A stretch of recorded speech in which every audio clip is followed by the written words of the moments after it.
Students, आज हम पढ़ेंगे क्लास 7th की 1.4 एक्सरसाइज, जिसमें फ़र्स्ट क्वेश्चन नंबर 1 है verify the following commutative property.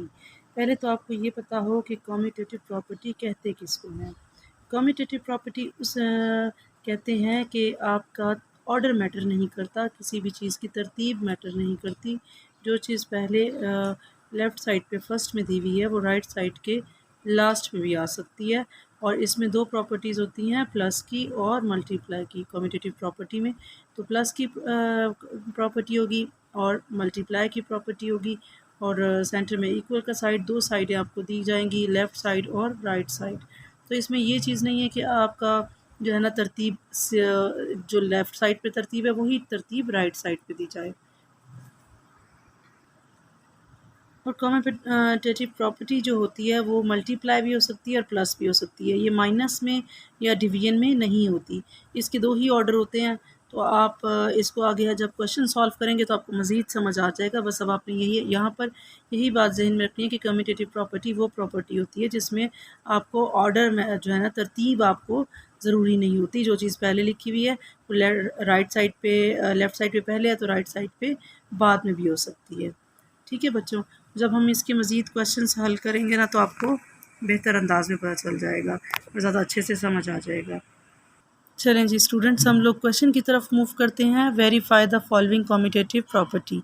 ठीक है, तो पहला सवाल हमारे पास है -3/5 plus 5/7 is 6/7 is equal to 6/7 plus -3/5। अब ये देखिए यहाँ पर लेफ़्ट साइड पे 3/5 फर्स्ट में है, राइट साइड पे 3/5 लास्ट में है। तो ऑर्डर मैटर नहीं करता, दो साइडें हैं इक्वल के, दो तरफ दी हुई चीज़ है। तो हम आपने करना है लेफ़्ट हैंड साइड लिखना है और सेंटर में चाहें तो लाइन लगा लें, चाहे तो ना लगाएं।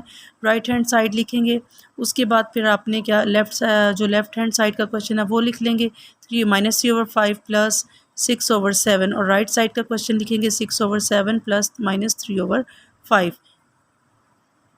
उसके बाद हमने क्या करना है स्टूडेंट्स कि अब यहाँ देखें एलसीएम लेना है। अब ऐसे टेबल्स जो अपने ही टेबल पे डिवाइड होते हों तो इनके लिए क्या करते हैं, इनको आपस में मल्टीप्लाई, ये दोनों आपस में मल्टीप्लाई हो जाएंगे और ये इसके साथ मल्टीप्लाई होगा और ये इसके साथ मल्टीप्लाई होगा।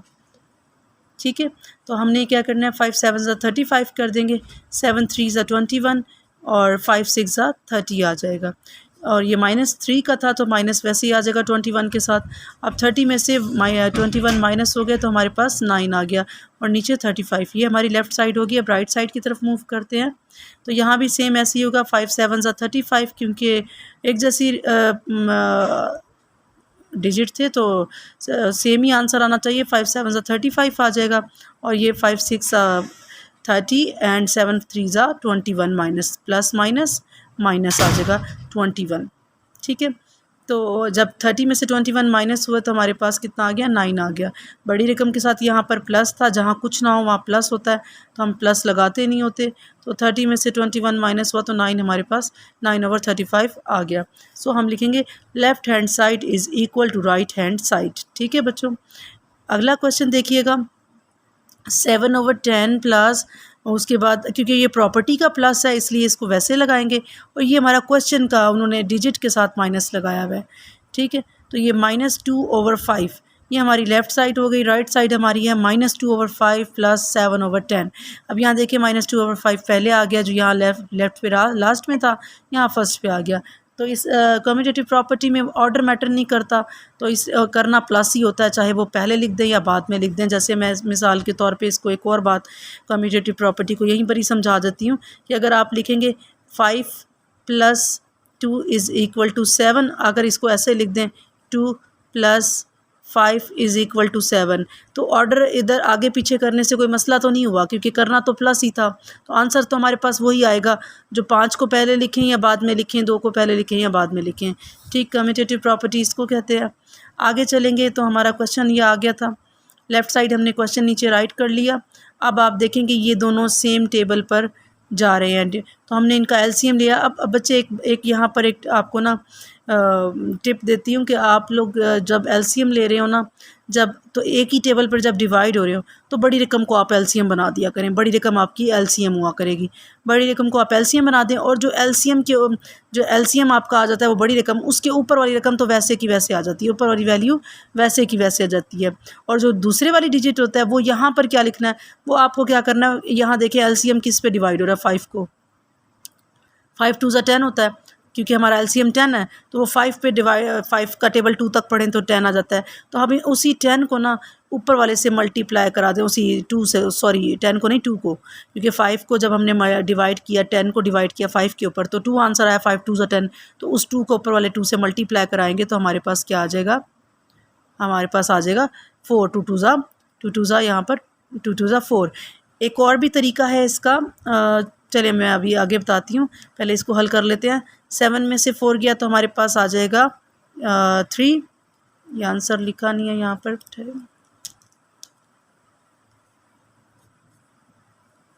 3/10।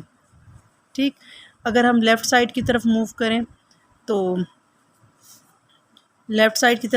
तो यहाँ भी देखेंगे कि यहाँ पर हमने पहले क्वेश्चन राइट कर लिया, -2/5 + 7/10 कर लिया। तो अब आपने 5 और बड़ी रकम को हमने एलसीएम के तौर पे लिख दिया। चाहें तो देखिए यहाँ मैंने रफ वर्क में एलसीएम लिया भी हुआ है। तो 5 और 2 का 5 1 ज़ा 5 आ गया, 5 2 ज़ा 10, फिर 2 1 ज़ा 2 आ गया। तो 5 इन दोनों को जब मल्टीप्लाई कराया 5 2 ज़ा 10 तो हमारे पास एलसीएम 10 आ गया। तो ये तरीका भी है। उसके बाद फिर आपने देखना है कि जो डिविडेंड और डिनोमिनेटर वो सेम होगा, एलसीएम और जो डिविडेंड वो सेम आता है डिनोमिनेटर, तो फिर उसके ऊपर वाली रकम तो वैसे आ जाती है, मगर जो चेंज होता है वो दूसरा होता है, तो उसको हम डिवाइड करा देते हैं एलसीएम से, जो ऊपर आंसर आता है उसको ऊपर वाले से मल्टीप्लाई करा देते हैं। एक तो तरीका ये है। दूसरा तरीका वो और भी ईजी है कि आपने क्या करना है कि आपका जो एलसीएम आया है, आप देखें कि एलसीएम क्या आया है, एलसीएम आपका एलसीएम और आपका ये वाला डिनोमिनेटर सेम है, इसके ऊपर रकम वैसे आ गई। अब यहाँ ऊपर क्या आना चाहिए, उसके लिए क्या करेंगे आप कि ये जो 5 है इसे ज़रा ऑरली किया करें, टेबल को ज़्यादा रफ वर्क ना किया करें तो बेहतर है। 5 2 ज़ा 10, ये हमारा देखें 10 आ गया ना, 5 को 2 से मल्टीप्लाई करा तो इसको यहाँ से भी मल्टीप्लाई करा दें और यहाँ पर भी मल्टीप्लाई उसी डिजिट को करा दें, 2 2 ज़ा 4 आ जाएगा माइनस। ठीक है, ये जब आगे करेंगे ना प्रैक्टिस तो आप लोग को और भी ज़्यादा आ जाएगा अच्छे से। तो आपने -4 लिख दिया और यहाँ पर आ गया 7, 7 में से 4 गया तो हमारे पास क्या बचेगा, 3/10। सो हमारा ये left hand side and right hand side का आंसर इक्वल आ गया। अगला क्वेश्चन है -3/-2 मल्टीप्लाई। अब देखिए मल्टीप्लाई की प्रॉपर्टी आ गई है, -5/7 इज़ इक्वल टू -5/7 मल्टीप्लाई 3/2। यहाँ भी देखिएगा कि जो है वो मल्टीप्लाई की प्रॉपर्टी आने से भी कोई ख़ास चेंजिंग नहीं हुई, सिर्फ़ और सिर्फ ऑर्डर चेंज हो गया, आगे पीछे वर्ड कर दिया। 3/2 को यहाँ फर्स्ट पे लिखा हुआ है तो लेफ़्ट साइड पे, राइट साइड पे आखिर में लिख दिया। लेफ़्ट हैंड साइड लिखा, इधर राइट हैंड साइड लिखा, तो और उसके बाद हमने थोड़ा लाइन लगा ली ताकि दोनों में मिक्सअप ना हो क्वेश्चन। पहले एक बार क्वेश्चन को राइट कर लें। अब देखें कि ये दोनों अपने ही टेबल पे जा रहे हैं, इनको आपस में मल्टीप्लाई करा दें। 7 2 ज़ा 14 आ जाएगा हमारे पास। उसके बाद क्या आ जाएगा, अच्छा मल्टीप्लाई करने का एक और भी आसान तरीका ये है कि आप लाइन लगाएं, दोनों को मल्टीप्लाई लिख दें, मल्टीप्लाई ऊपर भी लिख दें नीचे भी। इसमें एलसीएम इसकी तरह ऊपर की तरह एलसीएम लेने की ज़रूरत नहीं है आपको। आपने 2 7 ज़ा 14 एक बड़ी लाइन लगाई, -2 मल्टीप्लाई 7, 3 मल्टीप्लाई -5 कर दिया। ठीक है, तो 3 5 ज़ा 15 आ गया, -15 और 2 7 ज़ा 14।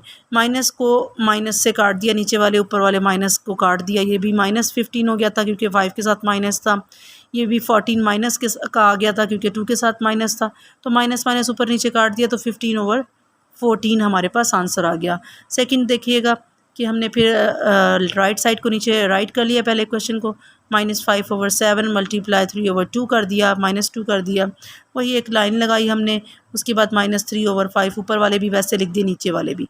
5 3 ज़ा 15 और 7 2 ज़ा 14, माइनस माइनस काट दिए तो हमारे 15/14 आ गया। So left hand side is equal to right hand side. Question 4 देखिएगा, 15/26 मल्टीप्लाई 15/45 इज़ इक्वल टू 15/45 पहले आ गया, यहाँ लास्ट में था, यहाँ पहले आ गया, और यहाँ पर 15/26 लास्ट में आ गया। लेफ़्ट हैंड साइड लिखा, राइट हैंड साइड लिखा, क्वेश्चंस को एक बार दोबारा रीराइट कर लिया। फिर उसके बाद आपने क्या करना है कि अब ये देखिएगा कि हमने कुछ सेम टेबल पे कुछ कट रहे हैं ना, तो उनको सबसे पहले आप मल्टीप्लाई का सवाल हो तो एलसीएम वगैरह नहीं लें, पहले आप उसकी कटिंग कर दें।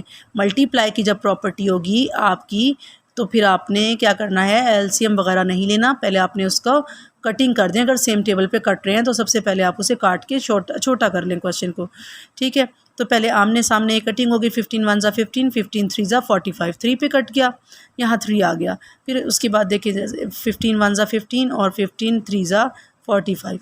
अब यहाँ पर नीचे 3 और ऊपर 15 है, तो फिर हमने 3 को काटा, 3 1 ज़ा 3, 3 5 ज़ा 15, तो ऊपर 5 यहाँ 1, यहाँ पर 26 वैसे ही है, कट नहीं रहा था, ये तीनों प्रॉपर्टीज़ आपस में कट रही थी और यहाँ 1 बच गया। तो हमने ऐसे लिख दिया 1 × 5 कर दिया, 26 × 1 लिख दिया, ठीक। 5 1 ज़ा 5, 26 1 ज़ा 26। तो अब राइट साइड की तरफ हमने क्वेश्चन को दोबारा लिखा, इसकी भी ऐसी कटिंग करा ली, तो यहाँ भी सेम ज़ाहिर है एक ही जैसी प्रॉपर्टीज़ हैं तो कटिंग हो जाएगी। 15 3 ज़ा 45 कर दिया, फिर 3 को हमने क्या किया, चाहें तो आप इसके ऊपर नीचे यूँ काट दें या यूँ आमने सामने काट दें, वो तो कटिंग हो जाती है, ठीक।